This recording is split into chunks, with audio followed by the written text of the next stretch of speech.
नमस्कार बंधुगण जय श्री जगन्नाथ आपण समस्त पुणी एक नूतन वीडियो स्वागत आज आलोचना करवा अनेक गुरुत्वपूर्ण विषय भितर सब टॉप सब थाए जो मैंने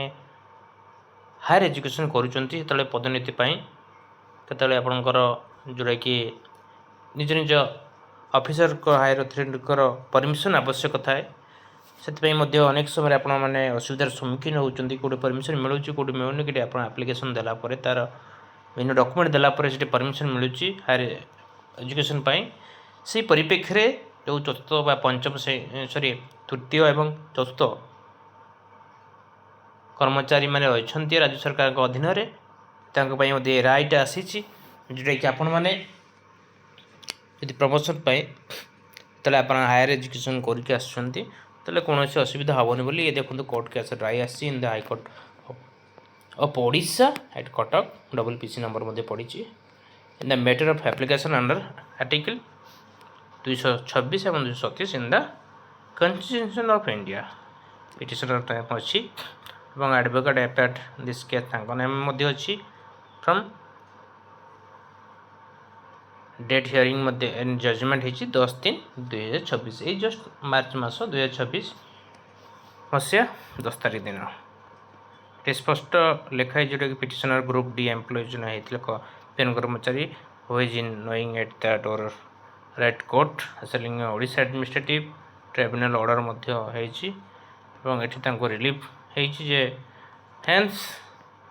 allowed in part the prayer to promote the applicant to group C post the basic DPC date पड़ी stands rejected but it will not be an impediment they consider his promotion group C subsequent पड़ी जो court राय जो भाई थाए order जो भाई लिखा जाए learned counsel for the petitioner is absent however that would not deter the court from treating the matter brought before it in a normative way तेणु अनेक समय देखाई आपड़ी एजुकेशन डिपार्टमेंट कहे शिक्षक शिक्षयित्री ये अनेक वर्षर आज एक कथा नुह अनेक वर्षर ये जो जड़े ग्रुप सी ग्रुप डी कर्मचारी आपने प्रमोशन नौकरी जदि आपण जो हायर एजुकेशन डिस्टेंस मोड्र जेकोसी मोड्र कर दौरान से आपंकर सर्टिफिकेट नि परमिशन के बिना परमिशन कर सब असुविधा अच्छी किंतु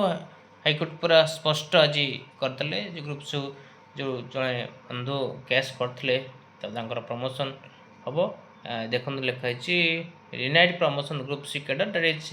junior assistant in the date 2014 रु mainly ground that acquired higher education qualification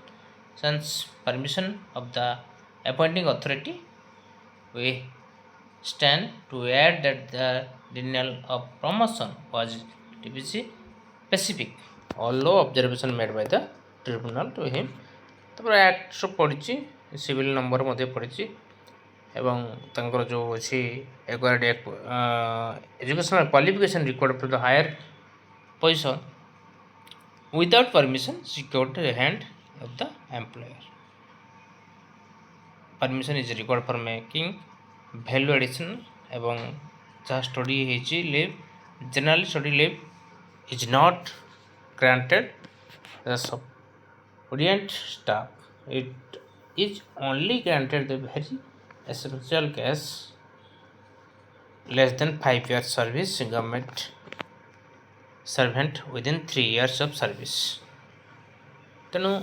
आपण मैंने जो मैंने विशेषकर टीचर लाइन अच्छा अनेक ये समस्या सम्मुखीन होते तेणु से आपने ऑर्डर नहीं कि कहींपारे जे कोर्ट राय आसी तेणु आप मैंने हायर एजुकेशन कर समय परमिशन मिली कौट मिले कौट एड कर पारना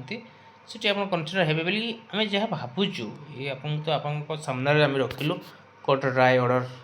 कि अच्छी जड़े पियन पोस्ट थी से केस करते प्रमोशन नापी जिते आसला ऑर्डर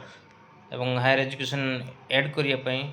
हायर एजुकेशन करके आसते ऐड करने दिखाला किंतु परवर्त समय दिहला सरकार तरफ से कोर्ट राय को ଆଶା ବିଶ୍ୱାସ ରଖିଥିଲେ ଏବଂ ତାଙ୍କ ସପୋର୍ଟରେ ଯାଇଛି। ତାପରେ ଦେଖନ୍ତୁ ମଧ୍ୟ ଫାଇନ୍ ହେଇଛି ଯିଏ ତାଙ୍କର ବିରୁଦ୍ଧରେ, ସେଇଟା ଆମେ କହୁନା ଆଜ୍ଞା, ଆମେ ଲିଖିତ ଜଣାଇ ଦେବୁ। ତ ଏଇଭଳି ଭାବେ କୋର୍ଟର ରାୟ ଆସିଛି। ଆପଣମାନେ ଦେଖୁଥିଲେ ହାଇକୋର୍ଟର ଓଡ଼ିଶା ତାଙ୍କର ଜଜ୍ ଥିଲେ, ଆଡ଼ଭୋକେଟ୍ ଥିଲେ ଯେଉଁମାନେ ତାଙ୍କୁ ରାୟ ଦେଇଛନ୍ତି। ତେଣୁ ଆପଣମାନେ ସେଥିରେ କିଛି ଟେନସନ୍ ହୁଅନ୍ତୁ ନାହିଁ। ପିଟିସନର ଗ୍ରୁପ୍ ଡି ଏମ୍ପ୍ଲୟ ଯିଏକି ପିଏନ୍ ହିସାବରେ ଚାକିରି କରୁଥିଲେ ଏବଂ ନେକ୍ସଟ ପ୍ରମୋଟେଡ଼ ଗ୍ରୁପ୍ ସିକି ଯିବା ପାଇଁ ତାଙ୍କର ହାୟର ଏଜୁକେସନ୍ ଯେଉଁ କରିଥିଲେ, ସେ ଯେଉଁ କ୍ୱାଲିଫିକେସନ୍ ଗୁଡ଼ିକ ଆଡ଼୍ କରିବା ପାଇଁ ବହୁତ କଷ୍ଟ ହେଉଥିଲା। ତେଣୁ ସେ ପରବର୍ତ୍ତୀ ସମୟରେ କୋର୍ଟରେ ଆଶ୍ରୟ ନେଇଥିଲେ ଏବଂ କୋର୍ଟ ତାଙ୍କ ସପକ୍ଷରେ ଯାଇଛି, ସ୍ପଷ୍ଟ ସେଠି ଉଲ୍ଲେଖ କରିଛନ୍ତି। ତେଣୁ ଆପଣମାନେ ମଧ୍ୟ ଯଦି କୌଣସି ଅସୁବିଧାରେ ଏଭଳି ସମ୍ମୁଖୀନ ହୋଇଛନ୍ତି, ନିଶ୍ଚିତ ଭାବେ ଆପଣ ସଫଳ ପାଇବେ। ଇଏ ଥିଲା ଆଜିର ଆଲୋଚନା। ନିଶ୍ଚିତ ଭିଡ଼ିଓଟିକୁ ସେୟାର କରିବେ, ସବସ୍କ୍ରାଇବ୍ କରିବେ, କାରଣ ପ୍ରତ୍ୟେକ ଦିନ କିଛି ନୂଆ ଅପଡ଼େଟ୍ ଏଜୁକେସନ୍ ରିଲେଟେଡ୍ ନ୍ୟୁଜ୍ ଆପଣଙ୍କ ପାଖରେ ପହଞ୍ଚିବ। ଆଜି ପାଇଁ ଏତିକି, ଧନ୍ୟବାଦ। ଜୟ ଶ୍ରୀ ଜଗନ୍ନାଥ।